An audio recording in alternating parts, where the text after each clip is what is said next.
하나님의 말씀 신약 성경 요한일서 5장 13절입니다. 요한일서 5장 13절 제가 읽겠습니다. 내가 하나님의 아들의 이름을 믿는 너희에게 이것을 쓴 것은 너희로 하여금 너희에게 영생이 있음을 알게 하려 함이라. 한 절 일단 먼저 읽어봤습니다. 준비된 우리 개론 다시 한번 확인하면서 요한일서 5장 13절부터 살펴보도록 그렇게 하겠습니다. 네, 요한일서에서부터 유다서까지는 적그리스도에 대한 정체를 알려주시고요. 그리고 그 적그리스도를 배척하게 하십니다. 너무나 당연하죠.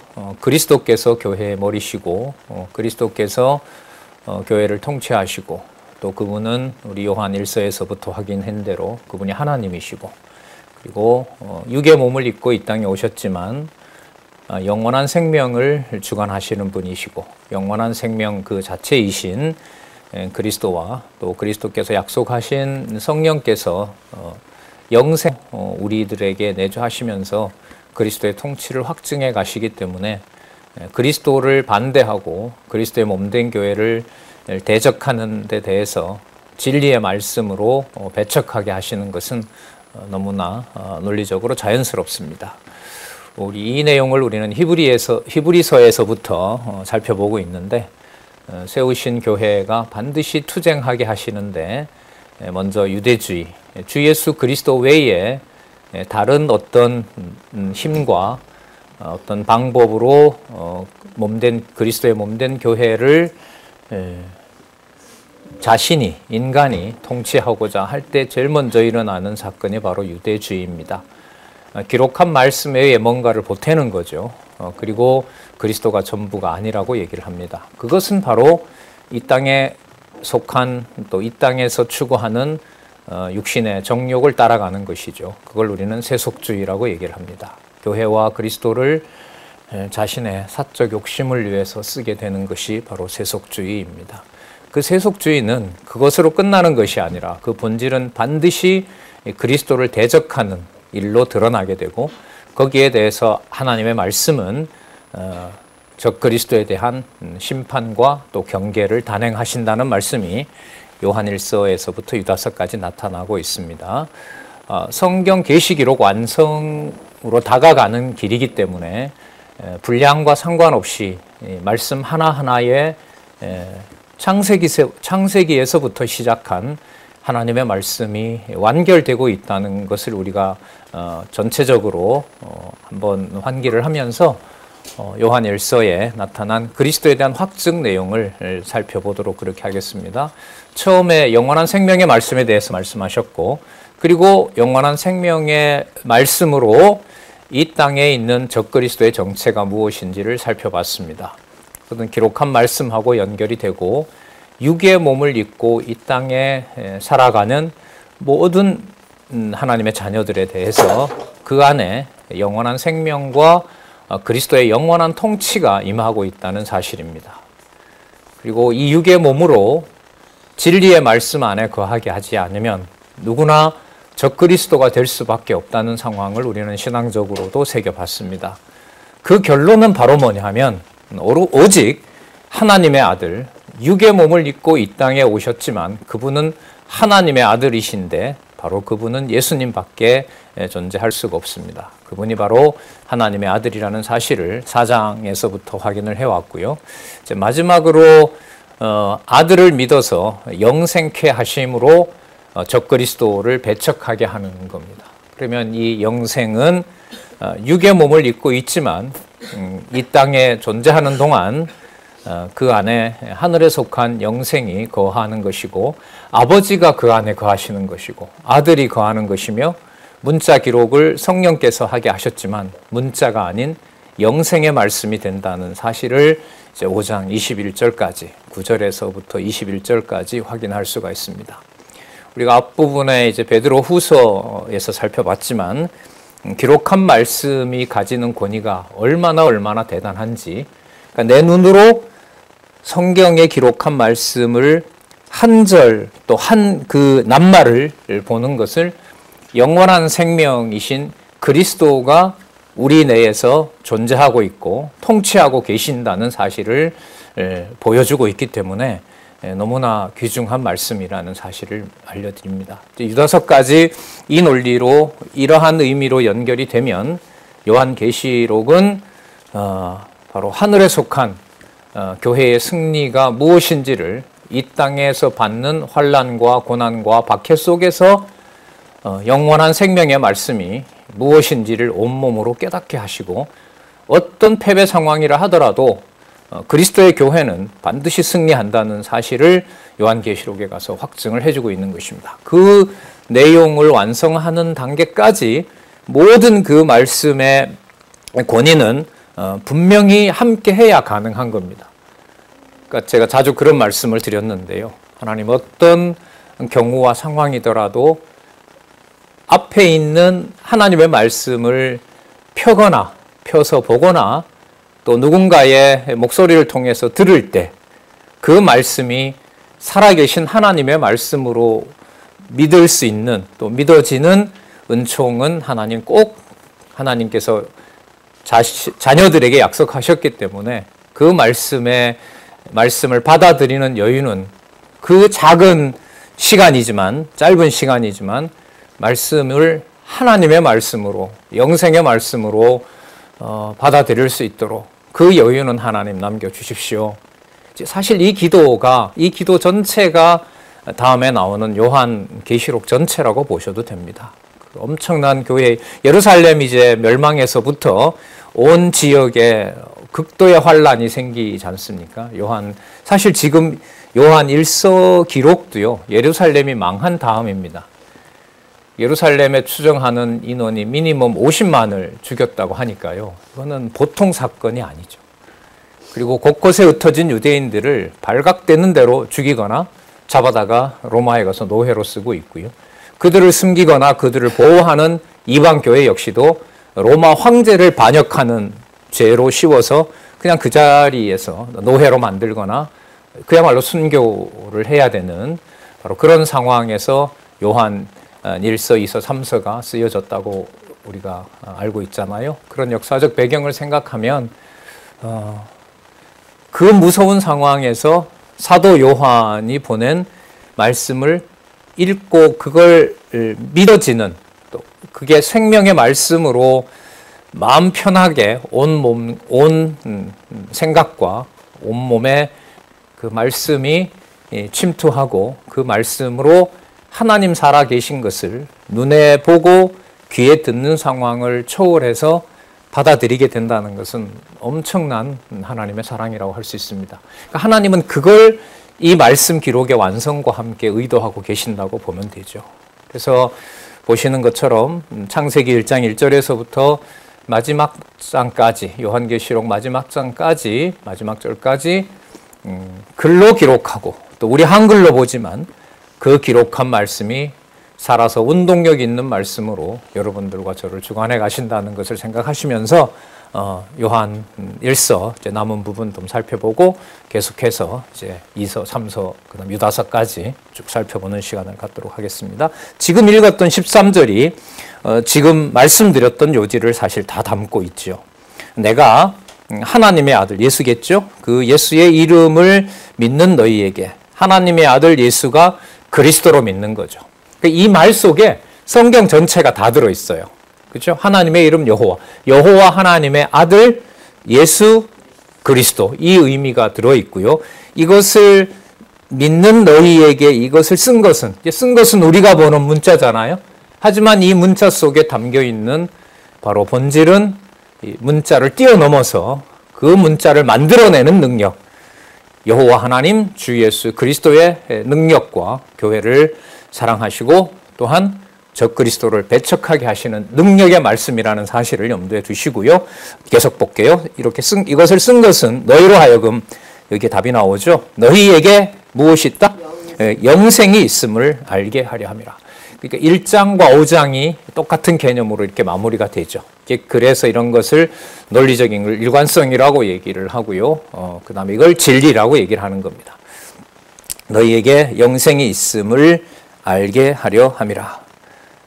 자, 그럼 14절 자, 연결이 됩니다. 그는 바로 하나님을 얘기를 합니다. 하나님을 향하여 우리가 가진 바 담대한 것이 이것이니, 하나님을 향하여 우리가 담대한다는 것은 죄인에게는 불가능한 겁니다. 그런데 우리 안에 뭐가 있다고 얘기를 하셨냐면 영생이 있다고 하신 거죠. 그럼 영원한 생명이 하나님 앞에서 육의 몸, 이 불완전한 몸, 사악하고 욕심 많고 자기 생각밖에 안 하는 이 몸으로 하나님께 담대하게 나아갈 수 있는 근거는 조금 전에 영생의 말씀이라고 했죠. 그러면 사도 요한이 보낸 이 편지를 받지 않고는 하나님 앞에서 영생을 깨달을 수도 없는 것이고 하나님께 나아갈 수도 없는 겁니다. 영생이 있음을 알게 하려 함이라. 그 다음에 그를 향하여, 하나님을 향하여 우리가 가진 바 담대한 것이 이것이니, 자, 어떤 것이 담대한 거냐 하면요, 그의 뜻대로, 하나님의 뜻대로. 그 안에 뭐가 있으니까요? 영생이 있으니까. 우리 안에 영생이 있기 때문에, 그 영생이 있다는 증거는 뭐냐면 보내준 이 글을 따라가는 거예요. 이 글을 따라가. 그러니까 영생을 읽고 딴 데 보시면 안 되고요. 성경을 가장 성경답게 읽어 나가는 것이 보면 볼수록 더 가까이 가는 거예요. 왜? 이 기록한 말씀을 따라가지 않으면 영생이라는 것을 알 수가 없는 거기 때문에 영생이 있다? 이게 뭐냐? 14절에 보면 하나님을 향하여 우리가 담대하게 된다. 하나님을 향하여 우리가 담대하게 된다고? 유대인들도 다 망해버렸는데, 저 유대교회가 저렇게 전멸을 당했는데 그 무서운 하나님 앞에 우리가 담대할 수 있다고? 그러면 점점 궁금해지잖아요. 자, 담대한 것이 이것이니 그의 뜻대로. 누구의 뜻대로? 하나님의 뜻대로. 그러면 여러분 요한 1서에서부터 지금까지 온 말씀을 빼고 하나님의 뜻이 무엇이냐라고 전달도 할 수 없고 알아들을 수도 없는 겁니다. 그래서 그 기도가 어떤 상황에서라도 기록한 그 말씀을 따라가는 여유는, 그 복은 하나님 꼭 지켜주십시오. 이런 간절함이 있는 거죠. 그의 뜻대로 무엇을 구하면 당연히 들으시겠죠. 아버지가 약속하신 바를 기억나게 하고 그걸 기도하도록, 또 지금 사도 요한의 글을 받는 교회가 너무 불안하잖아요. 환난 가운데 있고. 그러면 영생을 가지고 있다는 사실을 확인하는 방법은 사도 요한이 보낸 그 길을, 그 말씀을 따라가는 거죠. 따라가는 것이 길을 따라가는 것이고, 바로 그게 내가 길이요 내가 생명이라고 말씀하신 그리스도를 따라가는 겁니다. 그러니까 여러분, 성경을 기록한 정보가 아닌 그 말씀을 따라가고 싶고 그 말씀 속에서 하나님의 살아계신 것을 확인한다는 것은 다른 어떤 것과도 바꿀 수 없도록 해놓았습니다. 그게 지금 9513페이지까지 이어지고 있는 겁니다. 그의 뜻대로 무엇을 구하면 무엇을 구하든지 다 들으시는 것이다. 15절, 우리가 무엇이든지 구하는 바를 들으시는 줄을 안즉 우리가 누구에게? 그에게, 하나님에게 구한 그것을 뭐한 줄로? 얻은 줄로 또한 아느니라. 자, 안다는 거죠. 저기 보시면 나오죠. 알려줌, 알려줌, 알려줌, 알려줌. 어디에 있는 비밀을 알려줘요? 우리 안에 있는 영생. 그리고 주어는 계속해서 나왔어요. 하나님. 그러니까 하나님, 주 예수 그리스도, 우리 안에 있는 영생, 그리고 하나님께 구하는 모든 것은 하나님이 그대로 반드시 이룬다라는 사실을 알려줍니다. 그러니까 이걸 덮어놓고 기도하면 무엇을 구하는지, 뭘 구해야 될지를 모르는 거예요. 그러니까 말씀을, 사도 요한이 보낸 말씀을 읽어가는 것이 속에서 우리가 구해야 되는 바가 무엇인지를 알게 하는 겁니다. 그럼 그 과정을 뭐라고 얘기를 하냐면 영생이 안에 있다고 얘기를 하고요. 그리고 그 영생 안에 주관자는 누가 좋아하는 뜻을 추구하는 것을 본다? 아버지가, 하나님께서 좋아하는 바가 무엇인지를 우리 안에서 끌어오르게 하는 거죠. 끌어오르게 되면 에너지가 생기잖아요. 그럼 그 에너지가 입으로 발산이 되는 거죠. 발산이 돼서 가르쳤고 또 사도 요한은 그걸 어떻게 해요? 손끝에 붓을 통해서 펜과 종이로 하나님의 말씀을 기록해 놓은 것이 2000년 전의 사건이었고 지금 우리가 받아보고 있는 말씀입니다. 그래서 이 시대는 엄청난 정보가 있는데요. 성경에 기록한 대로 따라갈 수 있는 복만큼 유일한 복, 절대적인 복은 없는 겁니다. 이게 이제 지금 원로께서 준비하고 계신 이제 기독교 가치론의 핵심인 거죠. 그러니까 먼지털 하나에서부터 측량할 수 없는 우주의 세계까지 세상 모든 만사가 연결되면서 여호와 하나님을 깨닫게 하는 영생이 우리 안에 있다는 것을 확인합니다. 그럼 그 확인하는 것이 날마다 여러분들에게 주시고 또 저도 보고 있고 여러분들도 매일 보시고 듣기도 하고 확인하는 그 말씀을 따라가는 길에서 영원한 생명이 있다는 것을 확증해 주는 겁니다. 그러나 수천만 권의 책이 대한민국에도 성경책이 있지만 기록한 내용으로 영생의 말씀으로 세상의 모든 판단을 넘어서서 그 말씀을 그대로 받는 것은 잘 아시겠지만 불가능한 일입니다. 힘든 일입니다. 그런 의미에서 수십 년간 이 화요강좌에서 이 말씀의 본질을 하나님의 말씀이 지금까지 따라오게 하신 것이지 거기에 어떤 우리의 역량과 우리의 어떤 노력과 우리의 기획이라는 것을 넣을 수가 없는 거죠. 여유 안 주면은 아무것도 하기 싫으면 못 하는 거잖아요. 불가능하게 하면 닫아버리는 거고요. 한때 화요강좌의 이 강당을 열었다가 경찰에 가는 일도 벌어졌고요. 그런 상황 속에서 한 번도 이 말씀을 따라가는 길을 하나님이 방해하신 적은 없어요. 막으신 적은 없어요. 장소가 옮겨지면 잔디밭에 나가서라도 전하면 된다고 이제 우리 선배들이 그렇게 우리를 안내해 왔고요. 자, 계속 가서 보도록 하겠습니다. 자, 우리가 무엇이든지 구하는 바를 들으시는 줄을 안즉 우리가 그에게 구하는 그것을 얻은 줄을 또한 아느니라. 그러면 보낸 이 편지를 빼고는 하나님의 선하신 바가 무엇인지를 따라가는 길은 없다. 그래서 이서에 가면 나올 거예요. 이종 사촌이죠. 이제 이종 사촌이 이모에게 안부를 전하는데 사도 요한의 글에다가 그 안부를 넣는 글이 이제 이서인가 그래요. 그래서 뭐라고 그때 사도 요한이 얘기하면 이제 이모가 이제 그리스도 안에 있는 이제 신앙의 선배인 것 같아요. 그 자매들이, 그러니까 조카들이 진리 안에 있다는 것을 여기 떨어져 있는 이모한테 우리가 진리 안에 거하고 있다는 사실을 알려주는 것만큼 사도 요한의 자기 기쁨은 다른 게 없다. 그러니까 우리 그런 말 많이 듣잖아요. 공부하시고 진리 안에서 자유롭고 너무 행복하다는 말을 듣는 것밖에 더 바랄 것도 없고 더 줄 것도 없고 더 만들어낼 것도 없다는 저자의 그 고백을 많이 들으셨을 겁니다. 그게 바로 지금 우리가 이대로 기록한 말씀을 따라가도록 하시는 하나님의 섭리. 이걸 히브리서에서부터 유다서까지는 무슨 주제로 알려줘요? 세우신 교회가 적그리스도를 배척함으로 투쟁하는 교회가 된다는 겁니다. 세상의 방식과는 전혀 다르죠. 이권을 놓고 싸우는 것과 기록한 말씀을 그대로 따라갈 수 있는 마음의 여유를 주는 것, 두 가지 중에 투쟁과 승리는 어느 쪽에 있을까요? 후자에 있습니다. 여러 가지 번거로운 일이 많아서 위로하기 위해서 이렇게 한다면 이것도 인본주의겠죠. 그러나 그것이 아니라면 간절함 속에 말씀을 보게 하는 것은 그야말로 영생을 확증하는 일이 되는 겁니다. 자, 그래서 이게 대비가 나오는데요. 16절 한번 보시기 바랍니다. 17절까지 희한한 말씀이 나오는데 사망에 이르지 않는 범죄자를 위해 기도할 것을 알려줍니다. 우리는 사망이 곧 범죄라고 알고 있잖아요. 범죄하는 건 사망에 들어가는 거라고 하잖아요. 그런데 뭐라고 얘기를 해요? 사망에 이르지 않는 범죄자가 있어요. 놀라운 차원인 거죠. 예. 누구든지, 자, 그러므로겠죠. 그러므로 우리 안에 영생이 있잖아요. 하나님이 구하시는 바를 하나님께 구해야 될 것이 무엇인지를 알게 하시잖아요. 자, 그 다음에 나오는 게, 자, 그러므로 누구든지 형제가라는 말은 진리 안에 들어와 있는 자예요. 그 형제가 사망에 이르지 아니하는 죄를 보거든. 그러면 이 사망과 앞에 이미 나왔던 말씀의 반대말을 찾는다면 뭘까요? 그렇죠. 지금 이 사망의 반대말은 앞에 뭐였어요? 영생이었죠. 그 영생이 어디에 있어요?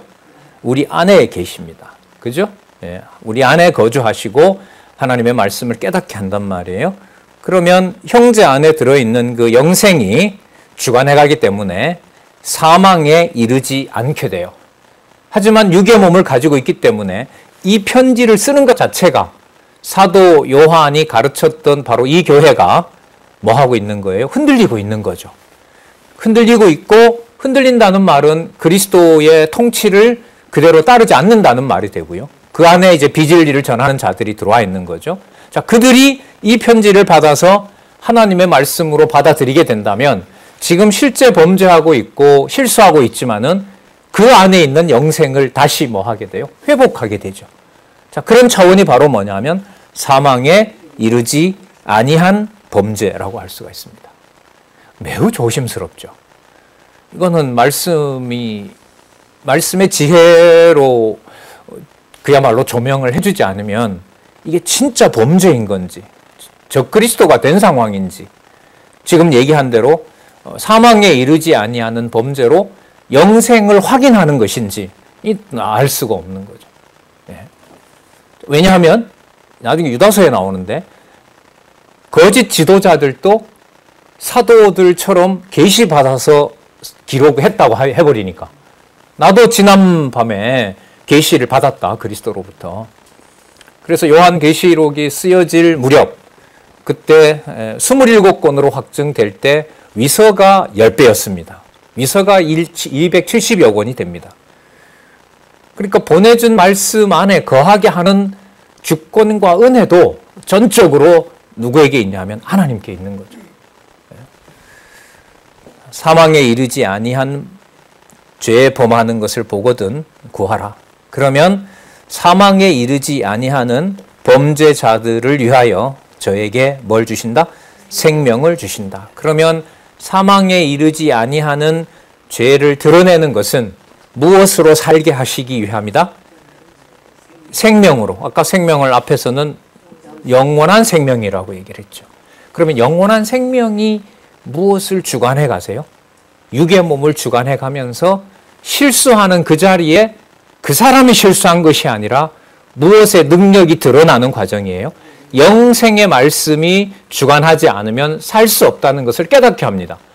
그러면 깨달은 자가 하나님의 자녀이면, 형제라면 돌아오게 되겠죠. 그리고 그 기회를 없애버리게 되면, 그런 여지가 없다면 우리에게 속하지 않는 자에 대해서는 전부 뭐 하게 돼요? 다 정죄하는 거죠. 그러니까 쉽게 말하면 제3지대가 있는 거예요. 바깥으로 봤을 때는 두 가지겠죠. 밖에서 봤을 때는 진짜 사도의 말을 받아들이고 교회를 사랑하는 것 같아요. 그런데 그 본질은 사악함이 있어서 무슨 행태가 돼요? 적그리스도가 되는 거죠. 신천지처럼 오랜 몇 년 동안의 기획을 가지고 어떤 한 교회를 접수하기 위해서 연보하고 봉사하고 그리고 당회원의 일부가 되고 과반수가 넘겼을 때 당회를 열어서 그 교회를 가져가 버리거나 또 어떤 사람에게 도움이 필요한 사람에게 접근해서 차곡차곡 그 사람의 신뢰를 얻은 다음에 자기 편으로 만드는 거. 그리고 입에는 뭐로 시작해요? 말씀으로 시작하고 말씀으로 끝내는 일이 얼마든지 벌어질 수 있죠. 자, 반대로 부족한 것 같고 유혹당한 것 같고 미혹당한 것 같고 진리를 배웠는지 안 배웠는지 잘 모르겠고 실수도 많고 그러나 그자가 영생의 말씀을 깨달아가는 과정이라고 본다면은 그 드러난 행동에 대해서 저건 아니다라고 그 사람을 우리가 정죄할 수가 있을까요? 없을까요? 없습니다. 이 두 가지를 만약에 내가 다 알 수 있다라고 한다면은 굳이 말씀 없이 내 판단을 믿으면 돼요. 그런데 우리는 그 판단을 내가 알 수도 없고 그 속을 알 수도 없는 거 아니겠어요? 지금 요한 1서는 어디에 초점을 지금 맞추고 있냐면 내 눈에 보기에는 실수가 많고 허물이 많고 진짜 진리 안에 있는지 없는지라고 하는 바로 그 자가 어떤 자일 수가 있어요?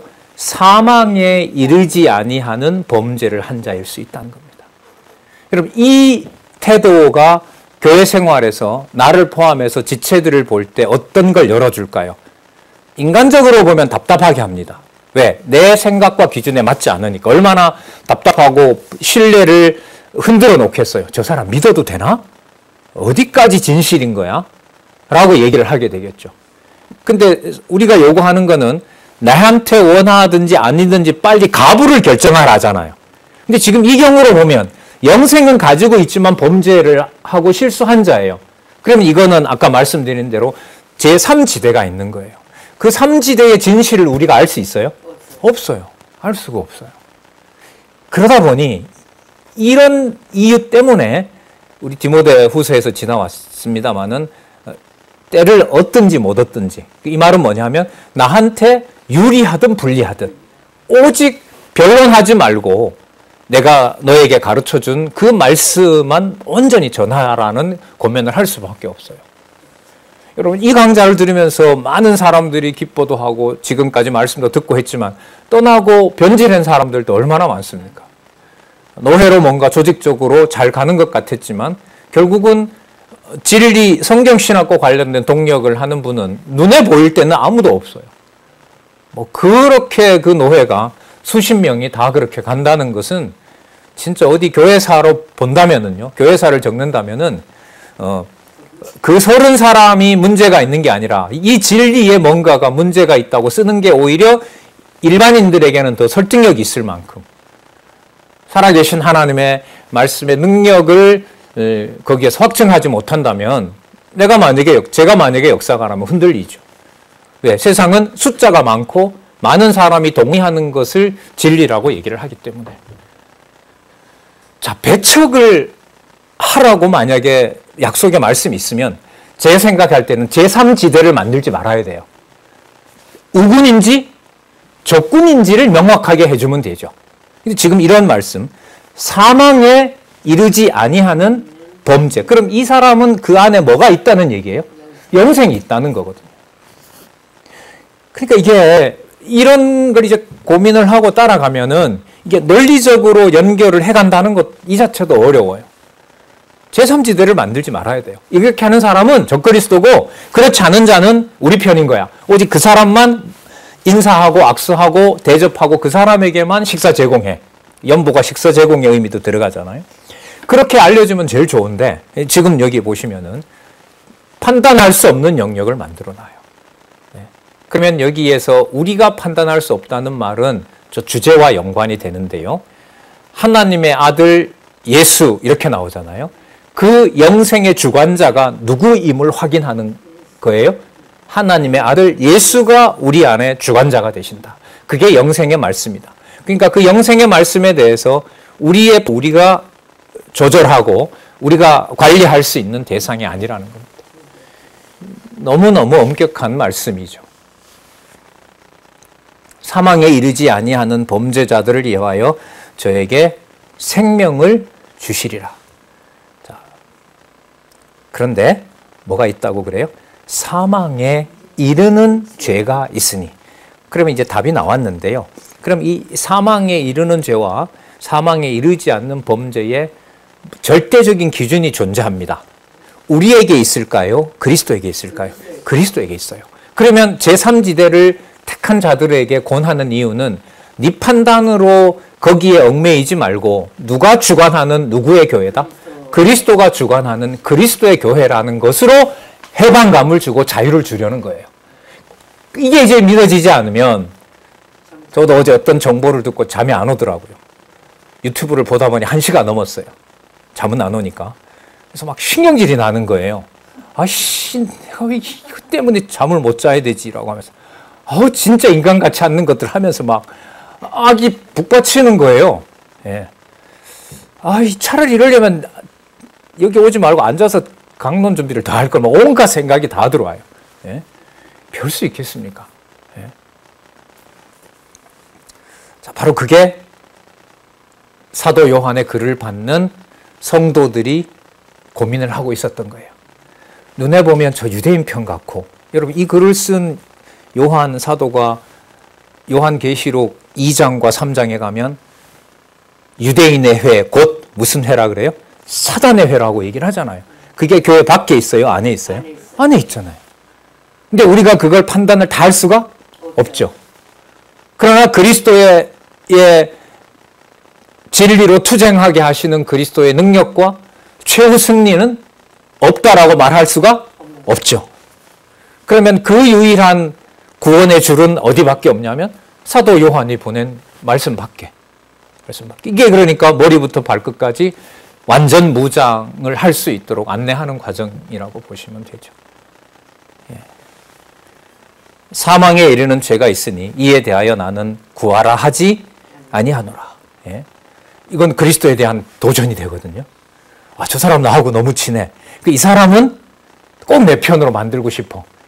이렇게 되는 순간 교회의 통치자는 누가 되는 거예요? 내가 되죠? 내가 교회의 통치자 되는 것을 뭐라고 그래요? 내가 그 사람을 통제하려고 하는 것을 뭐라고 불러요? 적그리스도라 부르는 거예요. 적그리스도라고 규정하는 거죠. 그리고 그런 모임을 만드는 것을 무슨 회라고 그래요? 사단의 회라고 해요. 멀리 있어요? 가까이 있어요? 이거만큼은 이 사람이 내 말을 잘 들어.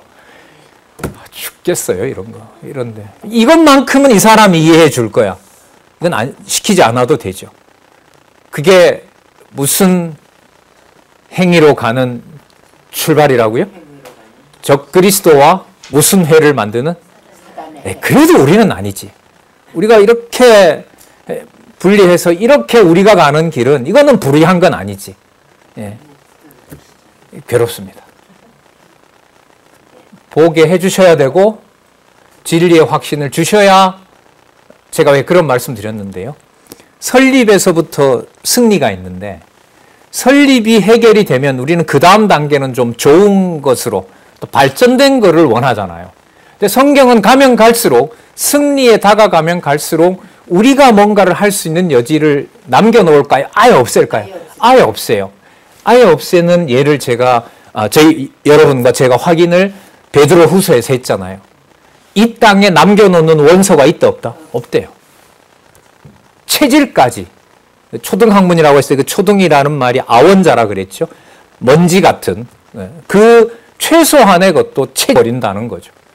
남겨놓는 게 없다는 겁니다. 적그리스도에 대한 배척하는 것도 마찬가지죠. 그런데 뭘 남겨놔요? 그런 허물이 있는 자도 그 안에 뭐가 있다는 거예요? 영생이 있다는 거죠. 그러면 아버지께 구할 때 구하는 게 누구의 능력과 의의를 구할 수가 없어요? 내 능력과 의의를 그 자리에 들음일 수가 없는 거예요. 오직 할 수 있는 거 사도 요한이 보낸 이 글을 공적인 자리가 되고 만나는 사람에게 내 기준과 달리 전하는 것밖에. 그럴 때 그 데살로니가 전서도 그렇고 히브리서에도 나왔던 얘기입니다. 말씀을 안내하는 자를 세워주고 세워주지 않고의 차이는 클까요, 작을까요? 절대적입니다. 그와 같이 울고 웃으라는 말씀 갈라디아에서도 나옵니다. 그래서 요한계시록 마지막도 뭐로 끝나요? 더하거나 빼지 말라. 네, 사망에 이르는 죄가 있으니 이에 대하여 나는 구하라 하지 않노라. 17절. 자, 그러므로 모든 불의가 죄로 돼. 그렇죠. 의롭지 않은 그리스도 밖에 있는 것은 전부 뭐가 되냐면 불의가 되는 거예요. 근데 딱 다시 또 남겨요. 뭐에 이르지 아니하는 죄도 있다. 사망에 이르지 아니하는 죄도 있다. 그러면 사망 권세를 없애게 되면 의가 무엇인지 드러나겠죠. 그럼 사망 권세의 실체를 전부 없애는 내용이 어디에 나오냐면 요한 계시록에 나오는 거예요. 그게 교회 승리가 되는 거죠. 그래서 이걸 읽고 그럼 사망에 이르지 아니하는 죄가 있다고 하면 이 사망 권세를 없애버리면 의가 되는데 그게 하나님이 원하시는 영원한 생명이 통치하는 나라라고 한다면은 하나님께서 사망 권세를 어떻게 처리하시지? 저 무도한 예루살렘을 저렇게 멸망시켜버리고 그리스도의 몸된 교회를 탄압하는 바로 이 짐승 권세, 이 악의 세력을 그리스도가 떠나셔서 보고 있지 않는가? 통치하지 않고 계신가? 그 의문은 생길 수밖에 없습니다. 거기에 다시 말씀으로 돌아와서 그 다음 기록한 말씀을 따라가게 해주시는 것이 하나님의 은혜인 거죠. 사망에 이르지 아니하는 죄도 있도다. 5장 18절에서 21절 이제 마지막 이 요한 1서 내용이죠. 그리스도에 대한 확증. 조금 전에 살펴본 그리스도에 대한 확증은 진짜 우리가 판단할 수 있는 영역을 없애버리고 오직 영생의 말씀에만 관심을 가지게 되고 영원한 생명인 말씀에 초점을 맞추어서 살아가는 삶은 눈으로 보이는 것으로 판단할 수 없게 하고 실체는 하나밖에 없어요. 보내준 말씀을 만나는 자에게 내가 되든 안 되든 유불리를 떠나서 그 말씀을 뭐하는 전하는 일로 그가 말씀을 듣고 돌아올 자면 아까 구해도 돌아올 수 없는 사망에 속한 자고 돌아올 자 그 안에 생명이 있는 자면 그 말씀을 듣고 같은 지체가 되는 거고요. 이게 요한 1서 마지막에 나타난 하나님의 아들 예수 그리스도께서 그분이 영생을 주관하시는 분이 된다는 결론인 겁니다. 이 말씀 한번 깊이 한번 생각해 보시는 게 매우 유익할 것 같습니다. 이거는 신학적으로 어떤 글을 쓰더라도 이건 한편에 아주 논리적으로 단단한 글이 나올 수 있는 주제입니다. 도대체 뭘까? 어디에도 없는 이 말. 사망에 이르지 아니하는 죄. 5장 18절부터 21절까지. 참 하나님과 영생인 누구예요? 그리스도 안에 있다는 것을 알려줍니다. 이 판단은 하나님이 하십니다. 진리의 말씀으로 깨닫게 하십니다. 요약을 한번 보시면은요, 참 하나님과 영생인 그리스도라는 말은 저 문장을 보시더라도 저 구문을 보시면 참 하나님이 누구라는 얘기예요? 참 하나님과 영생인 그리스도니까 그리스도가 영생이고 그리스도가 뭐가 된다는 거예요? 참 하나님이라는 거예요. 이런 본문이 있어? 이런 궁금함 때문에라도 본문을 꼼꼼히 읽는 거예요. 이 성경신학 저자한테요, 제일 민감한 게 뭐냐면요, 제가 느끼기에 성경 요약이 본문에 바탕을 두고 독자들이 이해를 바르게 하느냐라는 데 제일 민감합니다.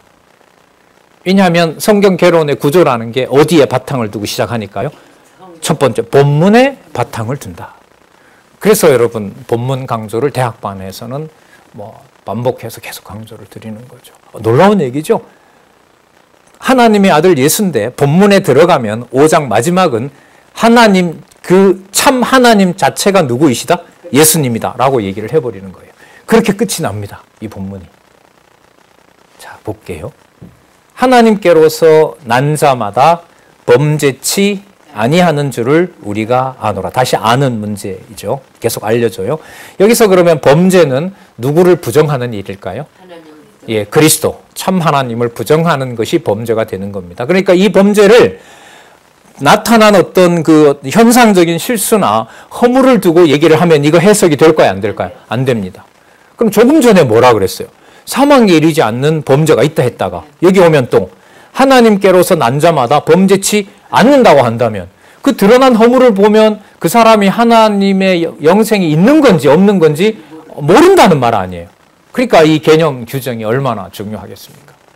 그래서 이런 문제를 이 저자는 고민을 하면서 그 단일 주제를 성경을 이해해 가는데 이해가 되도록 모아놓은 책이 여러분 무엇인가? 40개 주제라고 보시면 되죠. 자, 하나님께로서 난 자마다. 그럼 하나님께로서 난 자는 하나님의 자녀이죠? 하나님의 자녀로 제일 먼저 난 자가 누구죠? 창세전 자신의 아들이잖아요?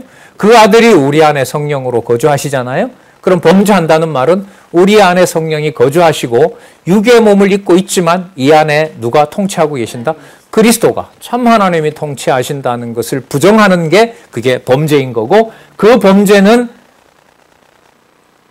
구속함을 용서함을 받을 수 있는 죄가 아니라 어디에 이르는 죄가 되는 거예요? 사망에 이르는 죄가 되는 겁니다. 하나님께로서 난 자마다 범죄치 아니하는 줄을 우리가 아노라. 그리스도를 대적하는 일이 없죠. 하나님께로서 난 자는. 다시 한번. 하나님께로서 나신 자가 저를 지키심에. 그러면 여기 하나님께로서 나신 자 누굴까요? 그리스도죠. 예, 잘 보셨습니다. 그리스도시죠.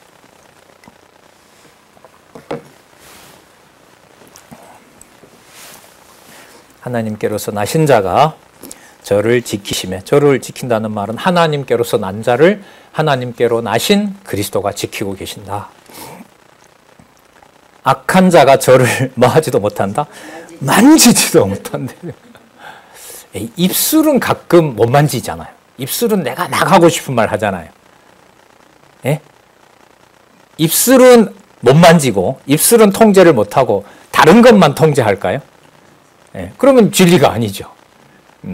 모든 세포가 다 연결이 되어 있고 어제 그 장로님 허파에 보면 6억 개의 꽈리가 숨을 쉬도록 하니까 입술에서 힘이 생기고 뭐가 터져 나와요? 말이 터져 나오는 거 아니겠습니까? 자, 악한 자가 저를 만지지도 못하니라. 그러니까 이 편지를 받아보는 분들이 이 제자들이라고 보면은요, 또 지체들이나 또 후배들이라고 보면 되게 답답했을 것 같아요. 아마 무슨 얘기가 전달이 됐겠죠? 그러면 무슨 구분을 알려주면 제일 좋아요? 누구 이 사람은 우리 편이 아니고 누구는 우리 편이다. 이렇게만 편지를 알려주면 제일 좋은데 지금 이 내용은 그런 판단과 액션은 취하지 말고 지금 보낸 이것만 뭐 하라는 거예요? 그대로 전달하라는 거죠. 그러니까 여러분 답이 나오죠. 승리로 갈수록 교회 생활의 승리는 시대를 불문하고 어떤 시대이든 기록한 진리의 말씀을 있는 그대로 전달할 수 있는 것이 이 지상에서 누리는 영생의 분명한 증거입니다. 그렇게 전달하는 분이 한 사람이라도 있는 것과 없는 것의 차이는 사망과 생명과 연관되는 일입니다. 그래서 많이 들으셨지만 혼자라도 한다라는 말이 안 나올 수가 없어요. 그게 왜 최고의 축복이니까. 저를 만지지도 못하느니라. 자, 두 번째, 지금까지 첫 번째 사실 알려줬고요. 19절에 또 아는 것은, 또 알려드렸고 여러분들이 알고 계신 것은 우리는 누구에게 속하고 하나님께 속하고 온 세상은 악한 자 안에 처한 것이며, 자, 또 아는 것은 하나님의 아들이 이르러 우리에게, 하나님의 아들 예수 그리스도시죠? 하나님의 아들이 이르러 우리에게 뭘 주사? 지각을 주사. 여러분 이럴 때 예수님 계세요 승천하셨어요? 승천하셨죠. 예루살렘도 멸망을 했고. 그런데 지금 뭐라고 알려줘요? 우리에게 지각을 주시는 분이 누구라고요? 하나님의 아들이 온 거예요. 이건 분명히 성령의 역사인 거죠. 그러니까 여기서 구분을 하지 않아요. 이 본문 끝은 하나님과 아들과 또 기록한 말씀과 그 권능이 분리가 되질 않습니다. 그 분리되지 않는 역사가 어디에서 일어난다고요? 여러분들과 제가 진리 안에서 교제할 때. 그 교제할 때 내가 뭔가를 처리하려면 내 편을 만들어서 어떤 일을 추진하겠죠. 그건 너무너무 당연한 거예요. 세상으로 보면. 그런데 이 말씀을 21절까지 읽어가게 되면 아들과 아버지와 기록한 말씀의 권위는 하나가 되면서 내 속에 들어와 있는 모든 판단과 의지는 전부 뒤로 하고 다시 돌아와서 사도 요한이 보낸 글을 다시 앞에서부터 보게 되는 거겠죠. 그리고 다른 사도들이 보냈던 뭘 찾을까요? 복음을 빨리 찾겠죠. 이 부분요? 그럼 다른 부분에 누구에게 맡겨놨던 책을 빨리 복사본이라도 가져와 달라. 그래서 골로새서 2장에 보면 사도 바울이 그러잖아요. 라오디기아에서 오는 글도 읽어보고 너희들이 읽은 글은 그쪽에서 보내고.